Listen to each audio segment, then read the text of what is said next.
Welcome to the Financial Freedom Secrets Show. This is your host, Jackson Milan, the Wealth Mentor, helping business owners create financial freedom faster by mastering the language of money. Want to see how well you're tracking towards financial freedom? Complete our 40-point financial performance scorecard at wealthhealthcheck.com.au. That's wealthhealthcheck.com.au. The average score for most business owners is 18 out of 40. So complete the scorecard now and see how well you're tracking towards financial freedom. G'day guys, this is Jackson Milan, the Wealth Mentor, and we're here for another episode of the Financial Freedom Secrets Show. Now, I've got a very special guest and a good friend of mine, Racheal Evans, here today. Racheal has a long track history in the entrepreneurial and coaching space, is an absolute thought leader in her own right, has achieved some amazing accomplishments across a number of businesses. But particularly what I wanted to talk with Racheal about today is this philosophy around the 4-day work week.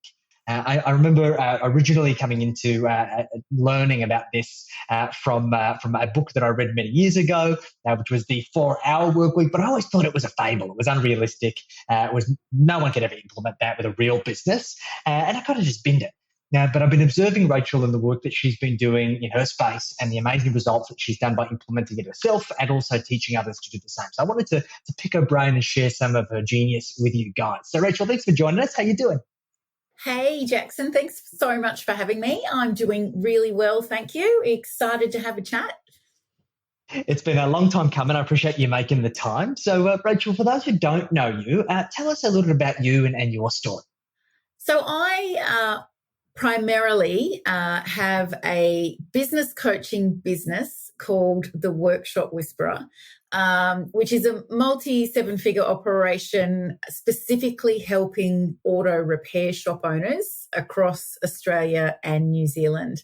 So we're focused on your local car mechanic, and that really came out of my former marriage where my ex-husband was a mechanic. And we had a couple of auto repair shop businesses. It was very obvious that my ex-husband was a great technician, but didn't have so much to offer in the way of business development skills or operational skills, which is where I came in. And the things that I brought into that business in order to help it grow were things that strategies and tactics that I'd accumulated through my career, which had always been somewhere in sales, mentoring, and marketing. Fast forward to 2014, and our automotive businesses were doing well enough that other people were starting to notice, and other local auto repair shops were starting to ask us for advice. So having just had a personal training business that I had closed down in order to give my help and attention to our latest auto repair shop venture, I had just built an online program for that. So I knew how to get online. I knew how to attract people via Facebook. And I thought, why not do this for auto repair shop owners? There doesn't seem to be a specific coach in the niche like I was used to in other markets. Personal training, for instance, there's a Fit Pro coach for just about every Fit Pro. Basically, I took what I knew and did it in the aftermarket space, which is what your local car mechanic is operating in, the automotive aftermarket. Fast forward to today, and here we are with a team of 15, and we're doing something called the 4-day work week very successfully, which we've also rolled out to our clients very successfully as well, and helped hundreds and hundreds of workshops just here in Australia to basically not only achieve a financial result through the coaching that they do with us, but also a lifestyle result. And that's become so successful that we've actually split off another company to help all businesses transition to a 4-day work week, which is called 4 Days for All. Amazing. It's a phenomenal journey. It's interesting because when you think about a mechanic, the best mechanics and the best mechanic shops are always super busy. And it's all about utilization. It's all about efficiency. It's about getting as many cars in as we can, adding as much value as we can, and making as much money as we can. So I'm sure, like for most businesses, and to be fair, it's a similar model for most service businesses, it's very much the same. So my first objection when I start thinking about this is, well, great, when you're onto a good thing and you want to reduce the amount of capacity that you have to deliver that good thing by 20% at least, then isn't that going to impact the results by 20%? Is that a common objection that you get, Racheal?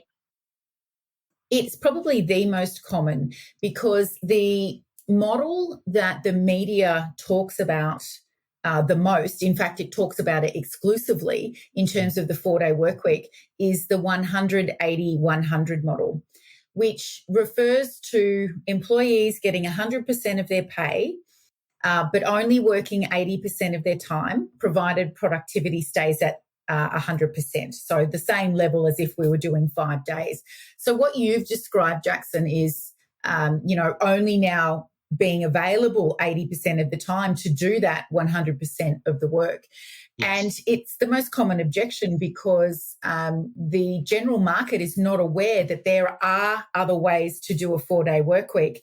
And in Australia in particular, we can say there are no rules as to how we do a 4-day work week, other than we must ensure that our employees' minimum benefits are maintained from a Fair Work Australia perspective, so that they're receiving at least the minimum award conditions. For instance, some awards are still state-based, so we've also got to be mindful of that. But majority falling under the federal award system, we've just got to make sure that we tick those boxes. So the other models that we have come up with to support your small to medium-sized businesses, because you've got to remember what the media is usually talking about is a larger corporate. Yes. There was a news article 2 weeks ago, for instance, talking about the first business in Australia to actually actively have it written into their work agreements as part of their enterprise bargaining. And that was for a not-for-profit, actually. It was for Oxfam. Now, They have 150 or so people. That's not our average small to medium-sized business. We don't have multiple people doing the same role where we can just keep the doors open 5 days but rotate days off, which is essentially what a lot of the larger businesses are doing. So it's important for us to have an open mind as our default setting, because once you do, you'd actually be surprised at just how many different ways you could make this work for your business. Makes sense. Cool. So the wheels are already turning here, Racheal, and I'm thinking about different ways that we can go about it. Is there a common way for, say, a small business, whether it be a workshop or another kind of service business, of how they're dipping their toe into the 4-day work week, so to speak, to see whether it works? Yeah. So of the 6 models that we generally choose from, the most common one for a smaller business, let's just say we've got the owner and 2 others. The most common one to do there would be a 1 day per week close. So we'd either usually pick Monday or Friday, and this might require some investigation as to actually where the most activity is in the week, if it's Monday or Friday. Our own business, for instance, our lull day is Monday. There's more happening on a Friday. So we choose not to open at all on a Monday. Everyone gets the same day off, and then we work the remainder of the 4 days. Now, the next part of the decision as to if that was the one that you chose is, are you actually going to follow the 100-80-100? Your team members get 100% of their pay, but they're only actually there 80% of the time. Or, as is more often the case in small to medium business, are you actually going to extend your opening hours a little to actually create that capacity again to help you get closer to achieving your 100% productivity, which is the one baseline rule of any 4-day work week trial. So no one wants to earn less money. No business owner wants to have less profit by everyone having an additional day off. So that's why it's the number one rule. We can't go backwards. We have to become more efficient at what we're doing. But in small to medium business, we do need to make a couple of additional provisos to allow us to have a better chance of hitting that productivity baseline. So in our business, for instance, our full-timers are working 8 till 5:30 with a half an hour off for their lunch break. And this means that they do 36 hours of work. We gift them the additional 2 hours that makes up their 38 so that we're covered off by the federal award. Makes sense. So what day of the week will you have off, and will you extend or modify your open hours so that you do have that extra capacity? Beautiful. Okay. I think that makes sense. That's just pretty easy to overcome. I guess and I probably should have asked this earlier, Rachael, but I wanted to overcome some of the objections first, because I don't want people just to tune out, because it's so easy when we think about we're already so busy, we're already so stretched. Like, I can't even afford to consider this, and we lose them before we even engage them in the conversation. The next big question here that comes to mind is, well, why would we do it in the first place? So from your first-hand experience and what you've observed from the businesses that you've helped implement this, what are the outcomes? Like, what are we getting as a result of implementing the 4-day work week that we're not getting in the traditional format? I think the number one thing, because it can give us the tingles, the goosebumps as business owners, is we can actually do this for humanity. Now, that might sound cheesy, but if you bear with me for a second, as business owners, especially if we're working with a coach, and I hope we all are, no matter our level of success, we're often seeking our own lifestyle business, our own better balance of how often we're at work and how often we're off around the world somewhere, taking photos beside the pool with our laptop, hashtag laptop lifestyle. Why would we just want or expect that for ourselves? Why would we not want the people that come into our world, into our workplace, and in nearly all cases work their butts off for us to help our dreams be realized, and them not have the opportunity to experience a better balance between work and life? Yes. Why would we not want that for these people? And one of the things that we'll also often talk about as business owners is the impact that we can make in the world. We can take a percentage of our profits and give them to worthy causes at home and abroad, and we should absolutely do that. That's important work. But I believe that the way that we can actually have the biggest impact in the world is to help the people closest to us in terms of proximity, the people that are at work with us every single day. We can help them to have a better life and then watch that ripple out across the world. So Yes. If we've got mums and dads getting to see their children more, or even a dad who just gets to do school pickup and drop off on one day of the week, we get kids having more of their parents' influence, parents who are less stressed out. Our employees who don't have children, significant others just yet, get to explore a bit more of the world at a younger age because they've got that third day to get out there and see and experience things. For people just to unwind on one more extra day and then come back into the workplace that bit more reinvigorated, more inspired, more willing to collaborate, and more willing to buy into this vision that you have. That's the kind of stuff that changes the world. It slows down and in some cases prevents burnout because there's a more even balance between work and rest when we do 4 on and 3 off. Yes. And while there's a range of other benefits that we can list for both the employee and the employer, I can't think of anything more impactful than helping people be mentally, emotionally, physically healthier and happier. And this is an amazing way to do it. It makes so much sense. It's this idea of this triple bottom line, right? Where we focus on profit and we focus on client outcomes and we focus on the quality of the outcomes for people. And I know particularly through COVID, like lots of people just didn't have any other choice other than kind of work their ass off and burn the candle at both ends, and they didn't have time to escape. And I think some people have developed some really great habits and behaviors around that and had some kind of epiphanies, and some have just continued to persevere at a rate that is not sustainable. And I really think, and I hope that more businesses try and adopt these types of more healthier, longer term thinking, work-life balance frameworks, because there's a lot of businesses out there that have toxic culture that people are going to implode. They can't work at that pace forever.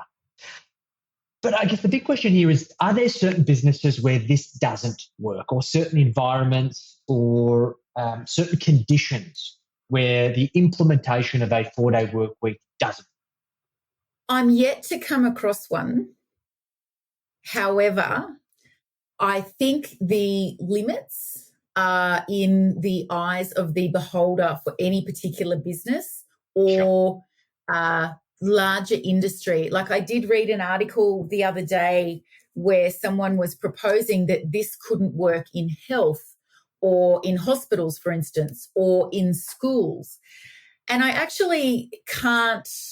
And as a disclaimer, when we've got skill shortages, yes, that's obviously going to place additional pressure on systems to ensure that there is enough expertise available at any one time. They are the sizes of workforce where this actually works best, because there are so many people who are skilled in the same role, and it becomes an addition to what many health systems, for instance, many hospital systems already have in place, which is an RDO, a rostered day off. This just becomes something that is more frequent. Yep, and we've adopted we call it an ADO system in our business, but it is only 1 day a month, right? And it's great because it's far better than what many other businesses do. But it's just, what's the next evolution of that, which is key. And look, one of the objections we get, and I get it from my business partners, not to throw them under the bus, but and I'm sure many businesses have this same limiting belief, is, well, we have a certain expectation that we provide to our clients to be available. They are paying for a certain standard of service. And if we're not going to be available for 20% of the time that they are paying for, then how do we position that? And I'm sure you have that. Like, hey, I want to get my car serviced on a Friday. You're not open on a Friday. I'm going to go to somewhere that does services on a Friday. So how does a business owner or a business think about positioning this to clients to minimize impact or potentially eliminate the impact of change? Jackson, it's actually quite simple, and there is a tendency to overcomplicate it, overanalyze it, and then get procrastination, and everything that is a fallout as a result of that. Sure. It comes quite simply down to customer education. In almost 100% of cases across the hundreds of businesses that we've helped transition, when the client or the customer education piece is done correctly, the customer actually applauds the business owner for offering something like this for their team members. And where it's a situation where the business owner has chosen to extend their operating hours over the other days, where that is correctly put forward to the customer as something that makes it more convenient on those 4 days for the customer let's just use the auto repair shop to bring their car in. They're now open from 7:30 in the morning until 5:30 at night, which means less rush for that customer to get there in the morning before work, and they don't have to leave work early or fight the traffic or whatever to get there in the afternoon. It's simply a matter of positioning and wording, and making sure that the customer is aware once you switch over to one, they are aware they can take advantage, it was an A word, of those additional opening hours. So I have a service business like you, and, initially we had to do this customer education piece, and we just make sure every week as new clients come in, we make sure that we're always getting the same education out there. Even if we know that some of our clients have seen it 350 times, every Friday afternoon, 5:30. Out goes a little comms to clients. We practice what we preach. We are a 4-day work week business. This means from 5:30 tonight, Friday afternoon, until 8 a.m. on Tuesday morning, our team is off enjoying their 3-day weekend. We'll be back to serve you on Tuesday morning. We run a Facebook group, just like I'm sure you do, and we point our clients to the resources they can access themselves in that time. So it's all in the way that you get that information to your customer or to your client. And that's if you choose a one-day close method. If you chose to stay open across 5 days because you had a large enough team, it wouldn't matter, and just rotate days off, well, then you don't actually even need to worry about that. Perfect. It makes so much sense. Again, as we talk through it, I think it just illustrates the self-limiting beliefs we have around this of what is possible and what isn't largely dictates our approach. And as you start to talk about it, it dissolves a lot of these limiting beliefs where it's actually far more achievable than many might think. So, Racheal, obviously there's a pilot process. We test it, we roll it out. So what does a typical rollout plan look like when, say, somebody works with you? It's essential that every transition to a 4-day work week starts with at least a 3-month trial period. The big corporates will do 12, 18 months, 2 years because they're gathering data. They are going to make sure that if they're going to turn their big, slow-moving ships around to go off in a new direction, that they've got all the information that will support that and that they can give back to their shareholders. But in small to medium business, we're much more nimble and flexible, and 3 months is usually enough time. So it's really, really important that as a business owner, you make the decision yourself as to whether you're going to start a trial. This is not put out for open consensus to the team.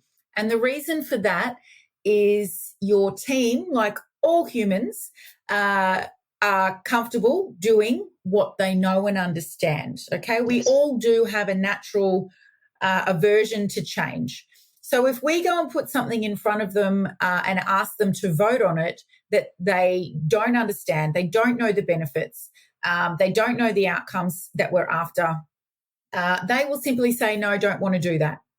And where you've got businesses or industries where there's overtime available and things like that, they're automatically going to think, oh, my overtime will go, I'm not doing this. And the answer will be no. So super important. You as the business owner make the decision to start a trial. Next most important thing is that once that decision is made, you sit down with the team and the team collaborates with you on what the rules of the trial will be. Now, this is important because we want this trial to succeed. Working 4 days and having 3 off is amazing for everyone. If the team is bought in to the rules by which the trial's set up, they will govern each other inside of that trial. There'll be very little for you to do other than analyse what information, what data's coming through for you to see as the business owner that whether this is working or not. So it's your job once you've helped form the rules that as information starts to come through on productivity, profitability, customer satisfaction, that you're monitoring those things to make sure that we're not subpar. In terms of the team, they all monitor each other for things like effective communication. So if you end up running a model where you've got 2 crews, for instance, so this might be you've got somewhere from 6 to 7 team members and up. You might have one crew that works Monday to Thursday and a second crew that works Tuesday to Friday. Okay, so we've still got our 5 days covered, but we might have a crossover period. In fact, we will do on a Thursday. So handovers might need to occur. Somebody's got the job up to this point, but now it has to be handed over. Once your team members get used to this 4 days on, 3 days off, no one wants to come in on their 5th day because they didn't communicate properly the person they were handing over to didn't have everything that they needed. So you'll see that communication and handovers actually become far better than what they were prior to the trial. The team becomes more cohesive. Perfect. Yes, makes sense. We're giving them the accountability to be able to make the best use of the resource they have available. And I think this flows into the whole Parkinson's law principle, right? We're constricting the time that's available so people just become more efficient with the time that they use, which is great. Awesome, mate. I think this makes a lot of sense. So if you were going to kind of consolidate or everything we've spoken about into kind of like one last kind of golden nugget, somebody who might be on the fence considering whether or not they do something like this, what would your golden nugget be, Racheal? My golden nugget is that this is, we haven't even talked about, specifically the plethora of benefits to the employee or to the employer. But we live in a time where there are more women in the workforce than ever before, more women trying to juggle motherhood and working than ever before, more young people who are trying to experience the world as well as earn money to be able to do that, and also more mature aged workers in the workforce trying to make the best of their older years and, not suffer through harsher economic conditions. The 4-day work week is your best recruitment tool that you could ever use that appeals to all of those demographics as well as the general pool of people that you would try to recruit from. And a recent Deloitte study made mention that at least 40% of all women in the workforce at the moment will consider leaving their employer in the next 12 to 24 months because they are finding it too hard to juggle their current job with their life workload. With a 4-day work week, we've got a much better balance between time on and time off, and it can be the answer for your business to be more inclusive and take advantage of all of these other skills that you might have been overlooking because they come from people that you wouldn't traditionally hire.